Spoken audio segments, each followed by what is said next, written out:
ჩინეთმა ჩაიჯვა ანაკლის სპორტის აშენებაზე უკვე ოფიციალურად გაცხადდა უარი.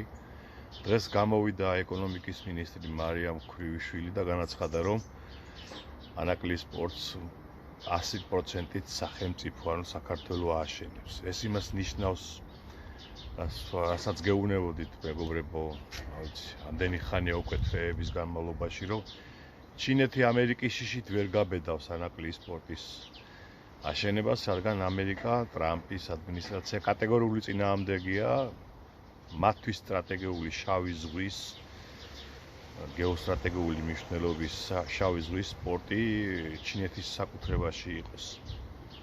ეს კიდევ ერთხელ ადასტურებს იმას, რომ ქოცნება, ეს ქოც რეჟიმი აბსოლუტურად არ ჯდება ამ ახალ გეოსტრატეგიულ რეალობაში, სადაც შავი ზღვა, შუა დერეფანი, ზანგეზურის დერეფანი ტრამპის ადმინისტრაციის ანუ ამერიკის გეოსტრატეგიული ინტერესების სფეროშია და ისეთი მოყანყალებული ამოსაღები კბილივით ყოფი არადემოკრატიული ივანიშვილის რეჟიმი აქ ზედმეტი არის.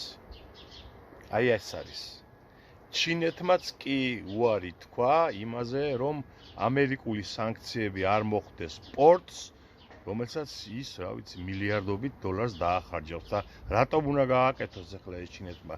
გიჟია? ამერიკის ინტერესებში შედის, რომ ანაკლის სპორტი და საქართველოს შავი ზღვის სანაპირო, აფხაზეთიც მათ შორის მეგობრებო, იყოს დემოკრატიული სივრცის, ცივილიზებული სივრცის ნაწილი.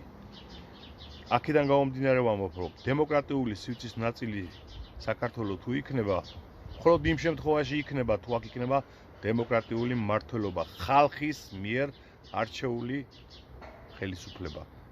და ივანიშვილის შემთხვევაში ეს გამორიცხულია, რადგან ხალხი წინააღმდეგია ივანიშვილისა და ის ვერასოდეს ვერ დაამყარებს აქ ისეთ დიქტატურას, როგორიც არის მაგალითად აზერბაიჯანში.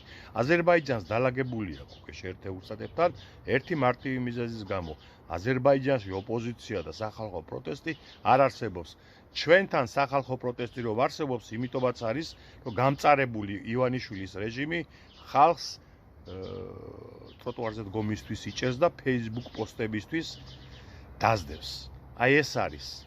გარდაუვალი არის, როგორც რუსეთის მარცხ უკრაინაში, ისევე აქედან ივანიშვილის დამპალი რეჟიმის კბილივით ამოღება.